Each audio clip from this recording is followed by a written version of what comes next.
नमस्कार दोस्तों, आज हम YouTube चैनल पर हिंदी का एक नया बिंदु लेते हैं, वाक्य रचना। इसमें हम वाक्यों के बारे में जानेंगे, किस प्रकार से वाक्यों का निर्माण होता है, वाक्य कितने प्रकार के होते हैं, कौन कौन से वाक्य होते हैं, वाक्य की क्या परिभाषा होती है ना। अच्छे से वीडियो को देखते चलना। देखो, वाक्य तो सबसे पहले बात आती है वाक्य तो कहते किसे हैं। देखो, इसकी परिभाषा कुछ इस प्रकार से है।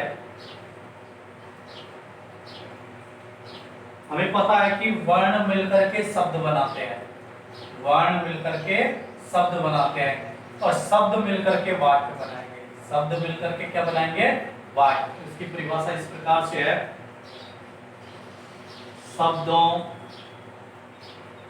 के सार्थक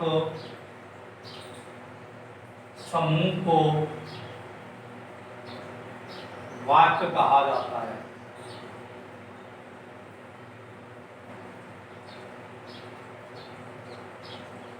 शब्दों के सार्थक समूह को वाक्य कहा जाता है। कोई शब्द है, उनका सार्थक समूह क्या कहलाता है? वाक्य। जैसे एक शब्द ये ले लिया हमने राम, ना, जैसे हम बात करते हैं, एक शब्द ले लिया राम, एक ले लिया घर, और एक क्रिया ले ली जाता है। एक शब्द हमने ये ले लिया जाता है, राम घर जाता है। तो ये शब्दों का समूह है। ये किसका समूह है? शब्दों का समूह है। इसी को हम क्या कहते हैं? वाक्य कहते हैं। क्या कहते हैं? वाक्य कहते हैं। तो जो शब्दों का समूह है वो भी कैसा होना चाहिए? सार्थक, अर्थ देने वाला होना चाहिए। उल्टा सीधा नहीं, और ये सार्थक है।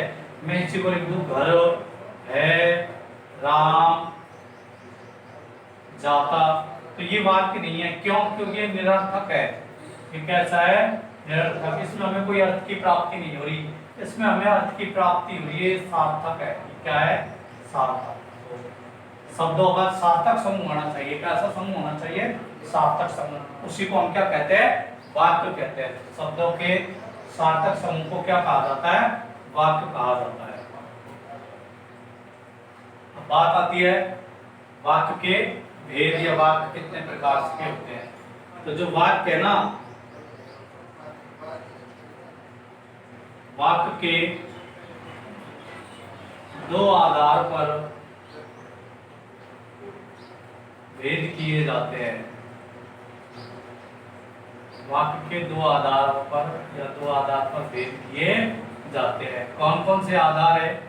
पहला तो है रचना के आधार पर,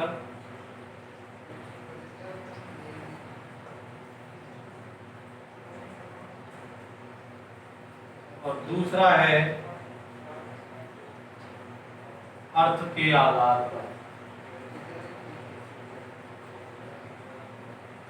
अर्थात हम कह सकते हैं वाक्यों को रचना के आधार पर भी बांटा जाता है, और वाक्यों को अर्थ के आधार पर भी बांटा जाता है। वाक्य को रचना के आधार पर भी बांटते हैं और अर्थ के आधार पर भी बांटते हैं। तो शब्दों का सार्थक समूह वाक्य कहलाता है, और इन वाक्यों को हम दो आधार पर बांट सकते हैं। पहला, एक तो रचना के आधार पर, और एक अर्थ के आधार पर। इनमें के सबसे पहला लेते हैं रचना के आधार पर। रचना के आधार पर वाक्य के भेद। रचना के आधार पर वाक्य के भेद। देखो, रचना क्या होता है? रचना का मतलब होता है बनाना। रचना का मतलब होता है निर्माण करना, कि किस प्रकार से वाक्य का निर्माण किया जा रहा है। और अर्थ का मतलब होता है कैसा अर्थ दे रहा है, किस प्रकार का अर्थ प्राप्त हो रहा है उससे, किस प्रकार के भाव प्राप्त, किस प्रकार के अर्थ के भाव का प्राप्ति हो रही है हमें। एक तो अर्थ के आधार पर होता है, एक तो रचना के आधार पर। हम पहले पढ़ रहे रचना के आधार पर कि वाक्य को कैसे बनाया जाता है। तो रचना के आधार पर वाक्य के तीन भेद होते हैं। पहला होता है साधारण वाक्य। पहला वाक्य होता है साधारण वाक्य, इसको हम सरल वाक्य भी कहते हैं। दूसरा होता है संयुक्त वाक्य।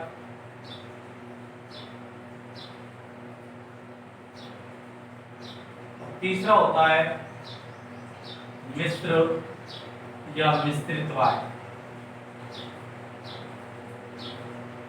मिश्र या मिश्रित वाक्य, साधारण वाक्य, संयुक्त वाक्य और मिश्रित वाक्य।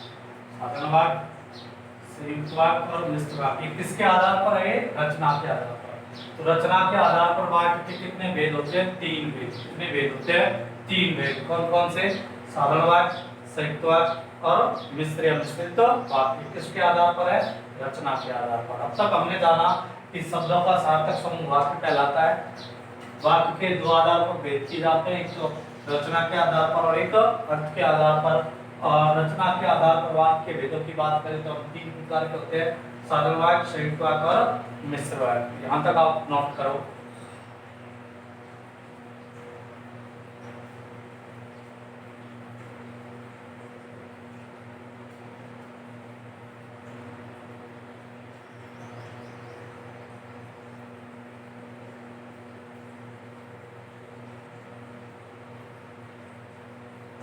आगे देखो,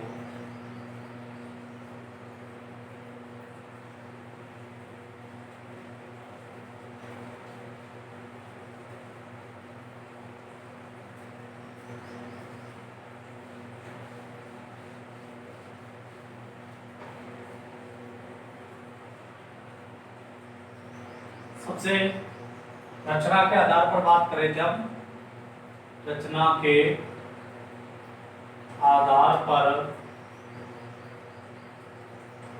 वाक्य के भेद 3 होते थे, साधारण वाक्य, संयुक्त वाक्य और मिश्र वाक्य। हम इसमें सबसे पहले ले रहे हैं साधारण वाक्य।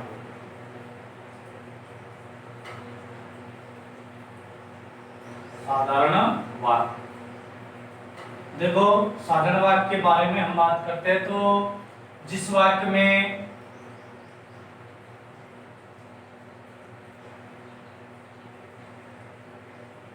एक उद्देश्य और एक विधेय हो,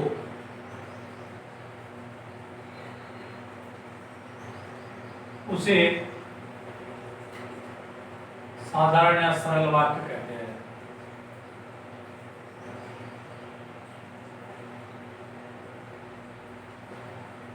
जिस वाक्य में एक उद्देश्य और एक विधेय हो, उसे हम क्या कहते हैं? साधारण वाक्य कहते हैं।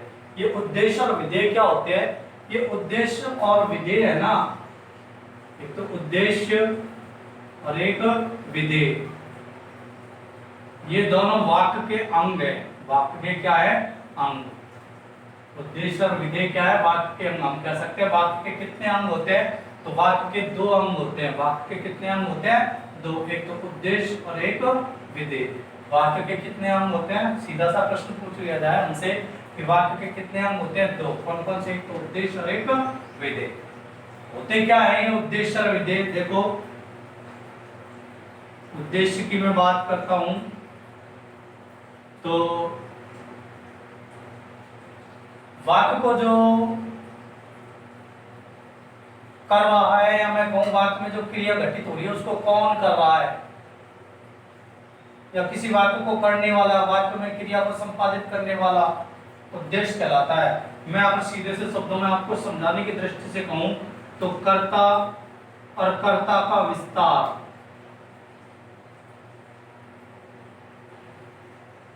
कर्ता वाक्य में कर्ता है ना वो, और कर्ता का विस्तार क्या कहलाता है? उद्देश्य कहलाता है। वाक्य में कर्ता और कर्ता का विस्तार क्या कहलाता है? उद्देश्य। जैसे ये है, मोहन पुस्तक पढ़ता है,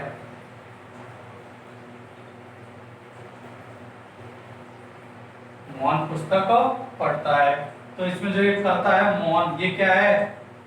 ये हमारा उद्देश्य है। ये क्या है? उद्देश्य। तो वाक्य में जो कर्ता होता है, क्या कर्ता का विस्तार भी आ जाए तो हमारा उद्देश्य कहलाता है। तो ये जो कर्ता क्या है?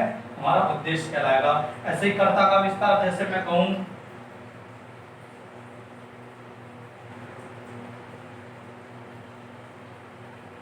ईमानदार, सेठ, सही, सामान तोलता है। ईमानदार सेठ सही सामान तोलता है। ईमानदार सेठ सही सामान तोलता है। इसमें देखो ये जो कर्ता सेठ है, कर्ता क्या है? सेठ है, लेकिन उसी का ये विस्तार है, उसी की विशेषता बता रहा है। सेठ की क्या? ईमानदार। ईमानदार सेठ सही तोलता है। तो ये क्या है? कर्ता का विस्तार है। ये क्या है? कर्ता का विस्तार है। तो ईमानदार सेठ ये हमारा क्या है? उद्देश्य है। तो कर्ता और कर्ता का विस्तार क्या कहलाता है? उद्देश्य कहलाता है। कर्ता और कर्ता का विस्तार क्या कहलाता है? उद्देश्य कहलाता है। आगे विधेय। कर्ता विधेय की मैं बात करूं तो उद्देश्य के बाद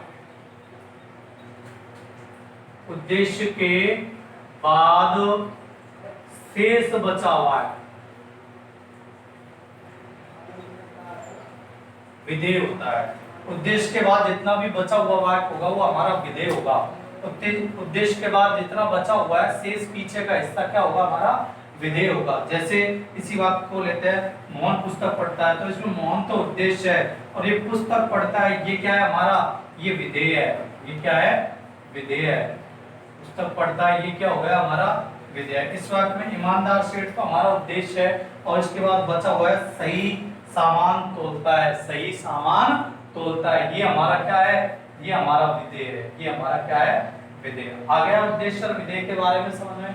अभी हम साधारण वाक्य की परिभाषा पढ़ रहे थे। जिस वाक्य में एक उद्देश्य और एक विधेय हो उसे हम साधारण वाक्य कहते हैं। अभी मैंने साधारण वाक्य का कोई उदाहरण नहीं बताया, केवल ये बताया है कि इसमें उद्देश्य और विधेय आए, ये है क्या? ये उद्देश्य और विधेय आए वाक्य के अंग है। वाक्य के दो अंग होते हैं, कौन कौन से? उद्देश्य और एक विधेय। वाक्य के अंग है। ये बताया उद्देश्य कौन सा होता है और विधेय कौन सा होता है। अब देखो साधारण वाक्य का उदाहरण देखो। जैसे मोहन पुस्तक पढ़ता है। अब इस वाक्य में एक उद्देश्य है और एक ही विधेय है। इस वजह से कैसा वाक्य है? साधारण वाक्य है। सीता खाना पकाती है।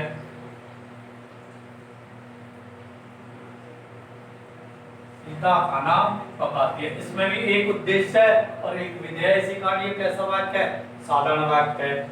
मोहन बाजार जाता है। मोहन बाजार जाता है, इसमें मोहन उद्देश्य है और बाजार जाता क्या है? विधेय। एक उद्देश्य और एक ही विधेय होने के कारण ये भी कैसा वाक्य है? साधारण वाक्य। ये आपका साधारण वाक्य कंप्लीट हो चुका है। जिस वाक्य में एक उद्देश्य और एक विधेय हो उसे हम क्या कहते हैं? साधारण वाक्य कहते हैं। उद्देश्य और विधेय वाक्य के अंग होते हैं। कर्ता और कर्ता का विस्तार उद्देश्य कहलाता है और कर्ता और कर्ता के विस्तार अर्थात उद्देश्य के बाद जो वाक्य होता है, बचा हुआ वाक्य, वो विधेय कहलाता है। जैसे मोहन पुस्तक पढ़ता है, इसमें एक उद्देश्य और एक विधेय। सीता खाना पकाती है, एक उद्देश्य और एक विधेय। मोहन बाजार जाता है, एक उद्देश्य और एक विधेय। ये सभी कैसे वाक्य है? साधारण वाक्य। इनको हम सरल वाक्य भी कह सकते हैं। नोट कर लो इसको।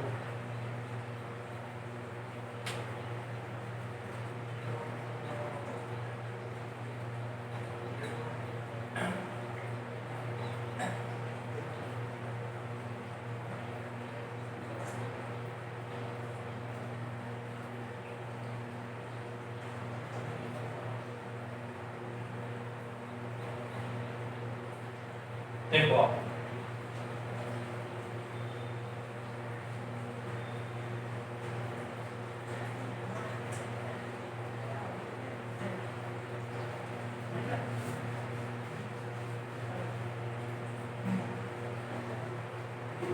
साधारण वाक्य के बाद आता है हमारे संयुक्त वाक्य। दूसरा वाक्य है इसमें संयुक्त वाक्य। देखो संयुक्त वाक्य के बारे में, जिस वाक्य में दो साधारण वाक्य हो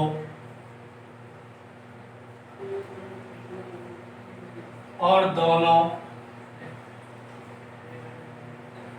किसी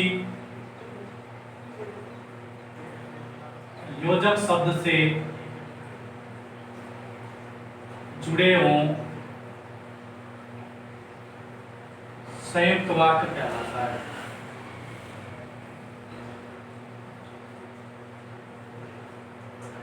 जिस वाक्य में दो साधारण वाक्य हो और दोनों किसी योजक शब्द से जुड़े हो, वो हमारा क्या कहलाता है? संयुक्त वाक्य कहलाता है। मतलब दो साधारण वाक्य होने चाहिए और दोनों को एक साथ मिला करके लिखना होगा। किससे जोड़ करके? योजक शब्द से जोड़ करके। योजक का मतलब ये होता है जोड़ने वाला। अब योजक में आपके समुच्चय बोधक अव्यय हैं, वो आ जाएंगे इसके अंतर्गत। अब इसके देखो योजक शब्द कौन कौन से होते हैं, उसी से हम जान लेंगे कि ये संयुक्त वाक्य है। इसमें योजक शब्द होते हैं और, तथा, एवं, या, अथवा, लेकिन, किंतु, परंतु, इसलिए, वह, आदि। ये हमारे इसमें क्या होते हैं? योजक शब्द होते हैं। और, तथा, एवं, या, अथवा, लेकिन, किंतु, परंतु, इसलिए, अगर, मगर, वह, ये हमारे इसके क्या है? योजक शब्द। कौन से वाक्य के? संयुक्त वाक्य। अर्थात मैं कहूं और, तथा, एवं, या, अथवा, लेकिन, किंतु, परंतु, इसलिए, वह, ये योजक शब्द हमें जिस भी वाक्य में मिले वो हमारे कौन सा वाक्य होगा? संयुक्त वाक्य। कौन सा वाक्य होगा? संयुक्त वाक्य। कैसे? देखो, जैसे मोहन पढ़ता है लेकिन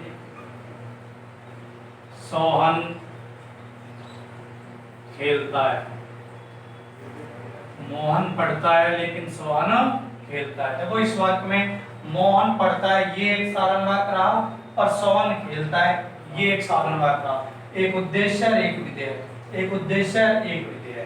तो दोनों साधारण वाक्य ये भी और ये भी, लेकिन यहाँ पे क्या किया?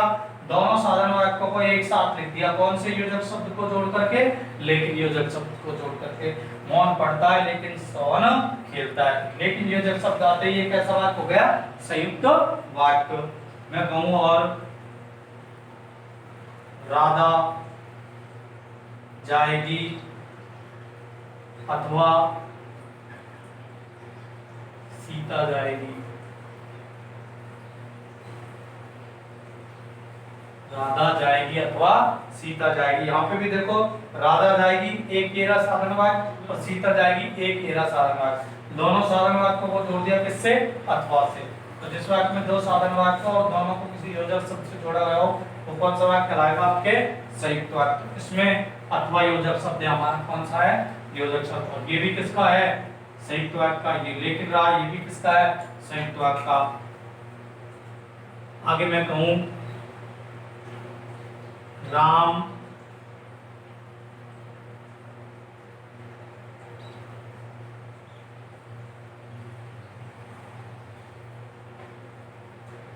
खेलता है और सोहन दौड़ता है। राम खेलता है और सोहन दौड़ता है। तो राम खेलता है एक साधारण वाक्य, सोहन दौड़ता है एक साधारण वाक्य और बीच में किसे जोड़ दिया? और योजक शब्द से।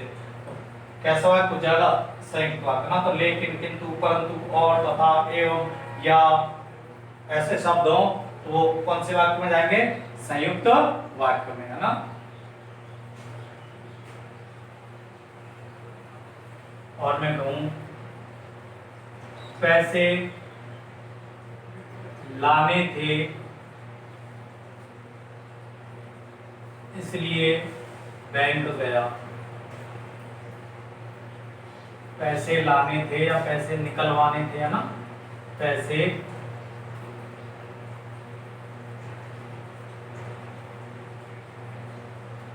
निकलवाने थे इसलिए बैंक गया। पैसे निकलवाने थे इसलिए बैंक गया। कौन सा योजक शब्द आ गया? इसलिए। कैसा वाक्य होगा? संयुक्त वाक्य। ये आपके संयुक्त वाक्य का है।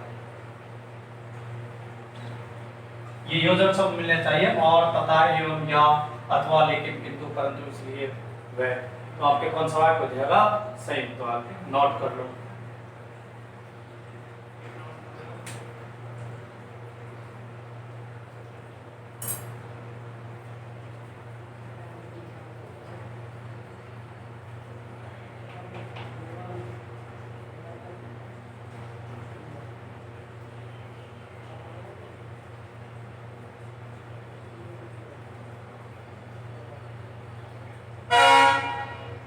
आगे देखो तीसरा वाक्य।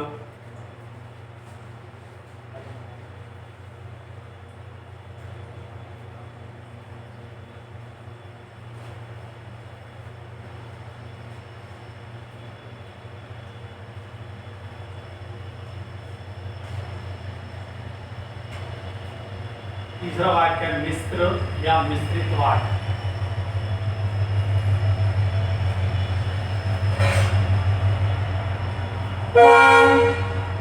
देखो मिश्र या मिश्रित वाक्य, इसमें क्या होता है कि जिस वाक्य में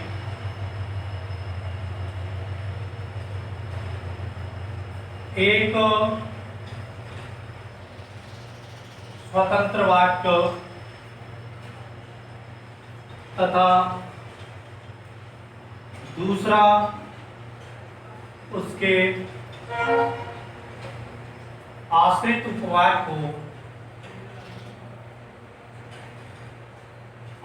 उपवाक्य को कॉमा उसे मिश्र वाक्य कहते हैं।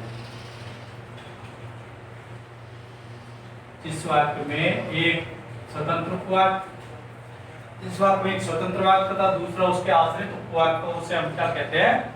मिश्र वाक्य कहते हैं। मतलब एक तो स्वतंत्र वाक्य, साधारण वाक्य में तो हमने पढ़ा था कि दोनों स्वतंत्र या साधारण वाक्य होते थे। इसमें क्या है कि एक स्वतंत्र वाक्य होगा और दूसरा उसके आश्रित उपवाक्य होगा, मतलब दूसरा उसी के आश्रित होगा, अलग से नहीं होगा, उसी वाक्य से जुड़ा हुआ होगा, उसी के आश्रित होगा, उसी को हम क्या कहते हैं? मिश्र या मिश्रित वाक्य। देखो इसमें भी योजक शब्द होते हैं, ये भी कुछ योजक शब्दों से जुड़े होते हैं, क्योंकि एक तो इसमें स्वतंत्र वाक्य है और एक आश्रित वाक्य है, तो दोनों को जोड़ने के लिए यहाँ भी आवश्यकता पड़ेगी। कौन कौन से योजक शब्द होते हैं?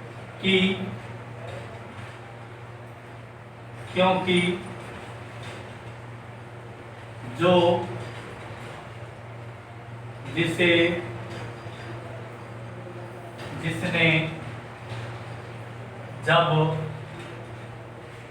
तब, ताकि,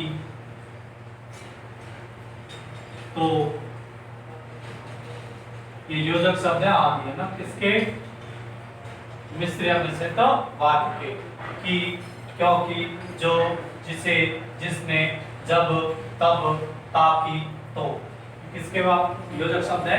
मिश्र या मिश्रित वाक्य। अर्थात हम कह सकते हैं ये शब्द, ये योजक शब्द हमें जहां भी मिले वहां कौन सा वाक्य होगा? मिश्र या मिश्रित वाक्य। जैसे जैसे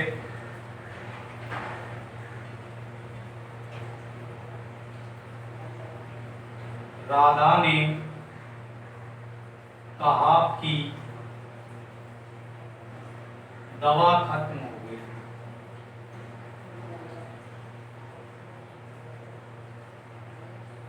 राधा ने कहा कि दवा खत्म हो गई। राधा ने कहा कि दवा खत्म हो गई। देखो राधा ने कहा क्या? कि दवा खत्म हो गई। अब इसमें देखो की योजक शब्द है हमारा, किससे जुड़ा हुआ? ये की। इसी कारण कौन सा वाक्य हो गया? ये मिश्र या मिश्रित वाक्य। यहाँ पे मैं बात करूं कि इसमें स्वतंत्र वाक्य कौन सा होता है और आश्रित वाक्य कौन सा होता है। योजक शब्द से पहले का वाक्य तो स्वतंत्र वाक्य होता है और योजक शब्द के बाद वाला वाक्य आश्रित वाक्य होता है। आश्रित उपवाक्य।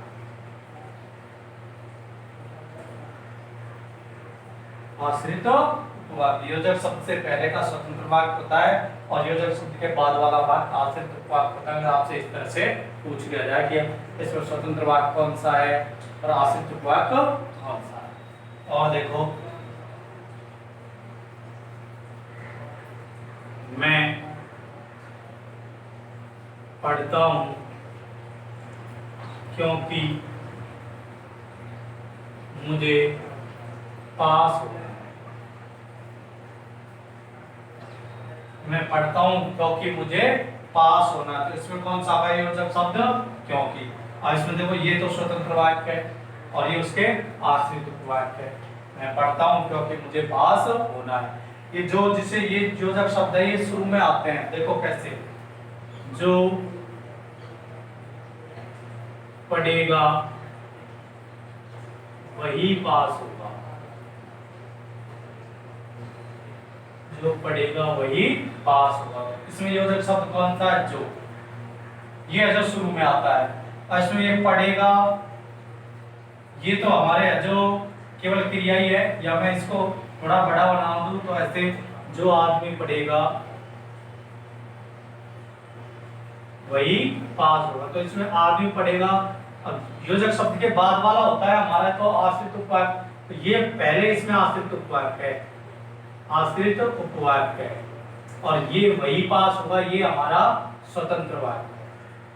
ये क्या है हमारा स्वतंत्र वाक्य, जो हमारा क्या है, ये योजक शब्द है हमारा, ये क्या है योजक शब्द। और आदमी पढ़ेगा ये आश्रित उपवाक्य, क्योंकि योजक शब्द के बाद वाला ही होता है आश्रित उपवाक्य। तो और पढ़ेगा यहाँ तक एक वाक्य हो गया, वही पास होगा, ये दूसरा वाक्य हो गया। तो ये तो स्वतंत्र वाक्य है और ये आश्रित उपवाक्य है ना। और भी देखे,